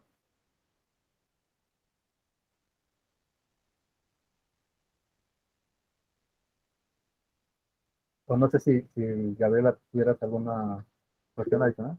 Sí, adelante. No te escuchamos. Ahí, Disculpen ustedes. Ya. ahí está. Ahorita mencionaba, doctor, la cuestión esta de la influencia de la Corte Interamericana en la legislación mexicana con el aspecto de la violencia política contra las mujeres en razón de género. Ahí hay un ejemplo. Sin embargo, yo le preguntaría, ¿cuáles creen que han sido las mayores aportaciones del Tribunal Electoral del Poder Judicial de la Federación en cuestión de precedentes para tener impacto en la legislación? Tal vez el PES o qué podríamos considerar así como paradigmático. ¿En materia de violencia de género o en general? No, en materia electoral. Ajá. En materia electoral. Ah, ok. O sea, de precedentes a legislativo. Sí, buena pregunta, porque la verdad, los que nos interesamos por temas constitucionales, creo que el Tribunal Electoral sí ha sido un tribunal que ha ido, lo voy a decir, no de manera retórica, sino pensando en algunos casos, ¿no? Sí ha estado a la vanguardia de sus tiempos, ¿no? Y a veces ha estado avanzado en los tiempos. No sin polémicas, por supuesto, y sin debates importantes, pero pensando en los grandes casos en los que a partir del ejercicio de su jurisdicción ha aportado y ha impactado en el ordenamiento jurídico, directamente al Poder Legislativo, porque el Poder Legislativo se observa como un órgano que no va en la misma dinámica que sí lo ha hecho el tribunal. Claramente me parece que ha sido en materia indígena, cuando el tribunal empezó a enfrentarse con temas en los que ya de veras teníamos que aplicar la reforma de 2001. El tribunal en 96 se instala, pero en 2001 que le viene la reforma en materia indígena, observa que además México ya forma parte del sistema interamericano con una competencia jurisdiccional de una corte supranacional. Y el tribunal se toma en serio su función y dice, a ver, vámonos en el caso de Santiago ya veo en Oaxaca, en el 2002, un año después de la reforma. ¿Cómo pega esto al entendimiento de las pretensiones que están haciendo valer estos grupos indígenas en Oaxaca? Simple y sencillamente debo hacer como si el 2001 no aportara algo respecto de las maneras en las que voy a entender el proceso electoral cuando hablamos de materia indígena, de personas que forman parte de comunidades, y empieza a entender que hay que aplicarle derecho internacional, que hay que invocar el convenio 169 de la Organización Internacional del Trabajo. Pero sobre todo en TANETSE, creo que ahí fue como un punto de inflexión, ¿no? Porque ahí lo que dijo fue, como consecuencia de que no puedo tratar igual a los iguales e igual a los desiguales, sino desigual a los que no se encuentran en la misma condición. Voy a establecer y tengo que establecer que aunque los agravios no están formulados de manera adecuada, y además descubro que las pretensiones del grupo de la comunidad indígena, en el caso TANETSE, no están siendo o adecuadamente formulados, voy a establecer el principio de suplencia total de la queja. Es decir, aunque no haya establecido de manera adecuada las pretensiones, se trata de un grupo que pertenece a una comunidad ancestral, una comunidad indígena, por lo tanto yo no puedo ubicarme como tribunal solamente pensando en que debo enfrentar a ese grupo a las reglas procesales que aplicamos para todos, sino que debo comprender que hay como dice al artículo segundo, un Estado mexicano basado o anclado en una lógica de pluriculturalidad, en donde los pueblos indígenas entonces tienen que tener eh, tienen una estructuración distinta constitucionalmente hablando, y en donde procesalmente debemos atender a hacerle efectiva una maximización de la tutela judicial efectiva. Por lo tanto, incluso en el caso TANETSE se deja de aplicar un plazo que le aplicaba de manera ordinaria a cualquier parte procesal en materia electoral. Claro, después vinieron otros casos, ¿no? Pero creo que la jurisprudencia en materia indígena ha sido fundamental. Después, la creación probablemente de la idea, y incluso ha criticado actualmente a la sala superior de que no ha tenido criterios tan impactantes como la creación de la causal abstracta para anular elecciones en el caso de gobernador de un estado, ¿no? En donde consideró las circunstancias, la estructuración sistemática en conjunto de condiciones y factores para decir que las reglas se habían aplicado de manera fraudulenta. Por lo tanto, eso impactaba de acuerdo con condiciones cualitativas incluso, ¿no? Por las características del proceso, a las maneras en que se llevó a cabo la elección. Y que entonces el resultado que se haya dado, que era un cómputo de votos en relación con la gubernatura del estado de Yucatán, me parece, y después en Colima, no tienen que ser tomadas en cuenta como elementos que nos dieran una fehaciencia en el voto. Y entonces nulifico la elección o invalido la elección a gobernador y se ordena con efectos a generar una elección extraordinaria. ¿Por qué? Porque se consideró que se violaban principios, ¿no? Esa concepción del tribunal de acudir a un razonamiento jurídico que apela al principio democrático, al principio de la democracia representativa, al principio de equidad, ¿no? Esto puede ser criticable en otras partes del mundo, ¿no? Pero el tribunal consideró necesario crear una teoría allí, jurisprudencial, para decir y mandar un mensaje también, un mensaje pedagógico en el hecho electoral mexicano, de que no todo vale cuando organizamos una elección y que debemos siempre tener como principios rectores que se custodie la equidad en la contienda, ¿no? Y creo que el PES, en efecto, estaría de acuerdo que es otro de los elementos que aportó el tribunal, más allá de lo que decía el ordenamiento, ¿no? Igualmente, con la necesidad de sanear y de la pulcritud, ¿no? del proceso electoral, ¿no? Todas aquellas conductas, comportamientos que quebrantaran una integridad de la elección y que se tuviesen que resolver precisamente por la naturaleza de la materia electoral de manera expedita. Es decir, incluso antes de que termináramos el proceso electoral y antes de que se llevara a cabo la jornada, el tribunal prácticamente creó jurisprudencialmente un procedimiento de análisis de esas conductas antes de la jornada electoral y creó lo que llamó este procedimiento especial sancionador, ¿no? Con la finalidad, incluso, claro, ordenó que se estableciera un contradictorio entre las partes, ¿no? Que se presentaran pruebas, que se presentaran alegatos, que pudiera haber unas conclusiones en pocos días, para que a partir de un respeto al debido proceso de una tutela judicial efectiva, pudiera resolverse un tema que pudiera tener un impacto directo en la equidad en la contienda. Por lo tanto, sí, creo que también el PES es una de las aportaciones fundamentales, sin lugar a dudas, pero hay otros más, ¿no? Y creo que los derechos de las mujeres también, ¿no? Es decir, el caso de las antijuanitas de hace un tiempo, de la integración anterior, creo que igualmente, ¿no? Atendiendo un principio de igualdad en el género y de evitar conductas fraudulentas, sobre todo con un efecto nocivo para la presencia y la representación política de las mujeres. Aunque ellas mismas pudieran participar, por cierto, de mecanismos en donde fraudulentamente se decía que no podían,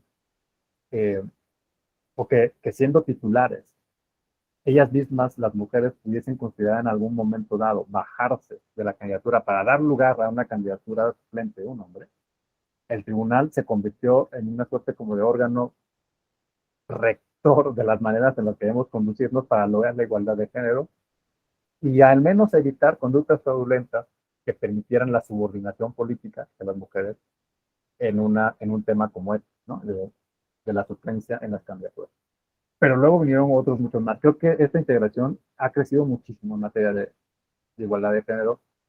Se le ha acusado de algunas cuestiones ideológicas. Ayer mismo tuvimos una conferencia, no sé si la vieron, y si no, se la recomiendo muchísimo, que dio Manuel Atienza en la escuela.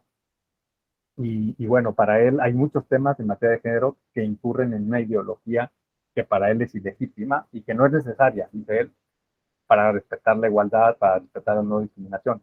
Hay maneras jurídicas mejores, dice Atienza, que, por ejemplo, utilizar lenguaje inclusivo, que construir o crear instituciones desde la jurisprudencia para lograrlo, etcétera, ¿no? Como que él es en contra de... Populismo judicial, ¿no, doctor? Le llamó así, le llamó populismo judicial. Claro, hizo fuertes declaraciones ayer don Manuel, pero bueno, creo que el tribunal ha tratado de ser racional en la construcción evolutiva de criterios en materia de género, ¿no? Después de esto, pues vino el hacer efectivo el principio de paridad en todo, por lo tanto, no solamente lograr la igualdad al interior de los órganos locales, sino después, lo más difícil, fuera de los órganos colegiados, tratar de que la paridad se diera también de manera equitativa en las candidaturas a órganos unipersonales, como en el caso de las gubernaturas. Y el resultado, pues la verdad es que yo no podría decir que no fue como consecuencia, al menos un factor importante, fueron las sentencias del tribunal.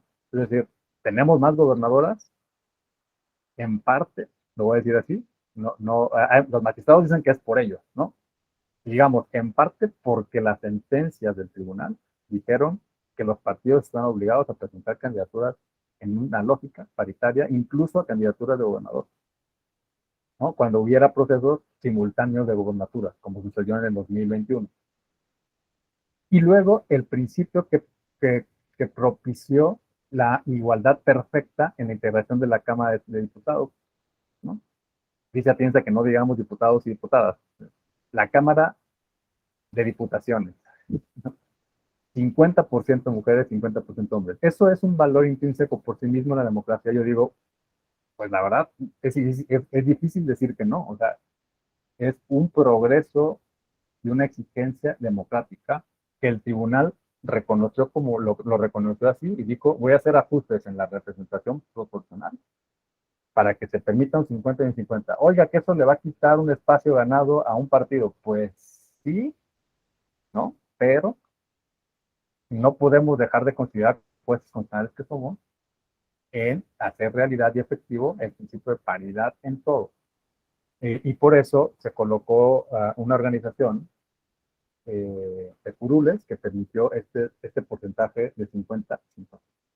Y claro, el tema de violencia, ¿no? La verdad es que ahí, por cierto, que yo le estoy contando esto no siendo experto en la materia de género, porque hay muchos expertos y expertas en materia de género, pero creo que, por ejemplo, el caso Iliatenco del año pasado, que hemos estudiado en la escuela mucho, creo que es otro gran paso y que sí, o sea, sí puede presentarnos dudas, pero pensar en que la violencia, en las condiciones en las que se dio en el caso Iliatenco en el estado de Guerrero, en donde claramente hay una sistematicidad, al menos en la reproducción de mensajes de discurso de odio en contra de una de las candidatas, y en donde tuvimos una diferencia de menos del 1% de los resultados. Digo, hay muchos lógicos del derecho y lógicos afectas que dicen que cómo se puede calcular una causa-efecto en las personas que participan como para poder establecer que hubo una influencia indefectible entre la ofensa, el mensaje y el votante.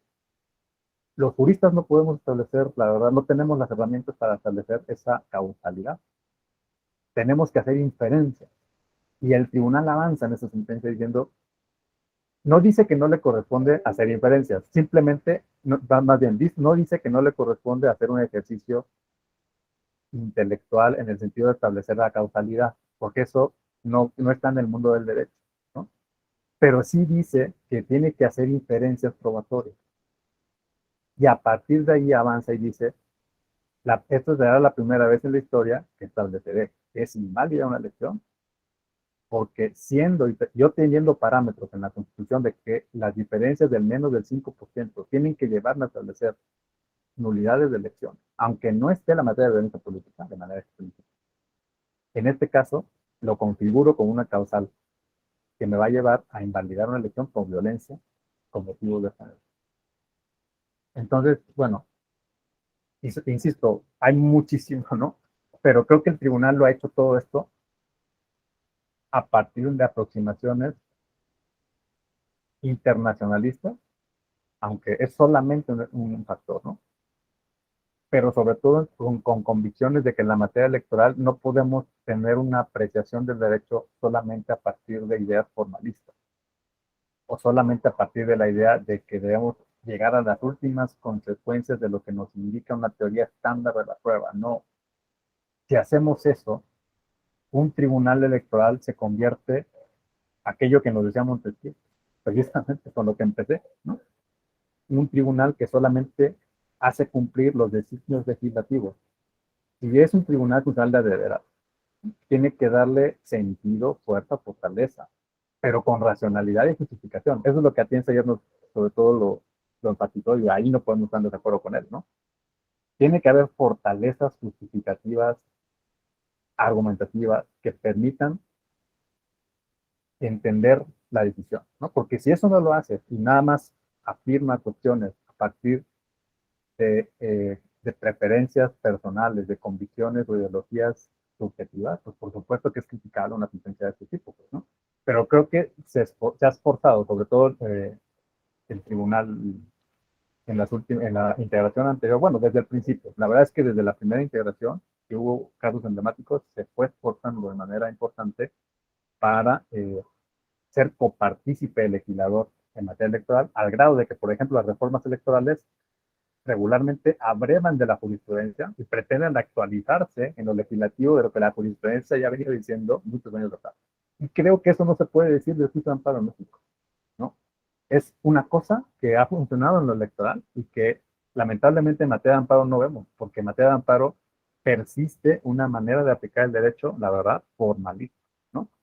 Y solamente hasta que llega a la Suprema Corte es que se han venido dando criterios que han oxigenado la jurisprudencia. Pero la verdad es que a nivel de justicia, por ejemplo, de juzgados de distrito, tribunales colegiados, todavía nos cuesta muchísimo trabajo. Fíjense un ejemplo nada más. La reconducción de la demanda cuando la presentamos ante autoridad incompetente. Lo que es el pan de cada día en materia electoral, en donde no tenemos duda que lo que respeta la tutela judicial es ordenar que se presente la demanda respetando el plazo para que se le haga, al menos se lea la demanda y se reconozca su admisibilidad o su procedencia. En materia de amparo, les cuesta trabajo hacer eso porque hay improcedencia al respecto. Y no nos importa tanto que eso violente, ni siquiera nos cuestionamos si violenta la tutela judicial, y claramente es una institución que violenta la tutela judicial efectiva. Cuando en materia de amparo es normal que te rechacen tu demanda de amparo de manera no manifiesta, porque resulta que promoviste ante autoridad incompetente. Entonces, es solamente un ejemplo de cómo la materia electoral, sí creo que el control en materia judicial ha sido emblemático en México, no sin sus problemas, ¿eh? Es decir, no quiero decir que sea perfecto, pero ni tan mucho menos, ni mucho menos, o sea, pero sí ha sido emblemático y ha sido ejemplar para otras materias en donde no tenemos, digamos, esas capacidades. Algo ha tenido que ver que el tribunal sea la última palabra. Es decir, allá la corte es la que manda, digamos, ¿no? Pero de este lado, la autonomía que le da precisamente el artículo 99 a la sala superior, pues ha permitido, ¿no? Algunos casos. Insisto, no es que sea perfecto ni mucho menos, hay muchos casos criticables, todos, de hecho, se tienen que comentar y reflexionar, pero creo que se ha abonado muchísimo el tribunal electoral al crecimiento del control judicial de los actos de autoridad en materia electoral. Bueno, lamentablemente se acabó nuestro tiempo, pero bueno, mañana continuamos con esta materia. Va a estar el profesor Jesús Cadena. Yo de todos modos quedo contactado aquí te voy a pasar en Twitter, es este que está acá. Hay un buzón, si tienen alguna duda, algún comentario, podemos continuar. Si me mandan un mensajito por ahí, cualquier cuestión, comentario, ahí lo podemos seguir hablando con muchísimo gusto. Pues muchísimas gracias a todas, a todos por su atención y estamos entonces en contacto. Que tengan muy buen día.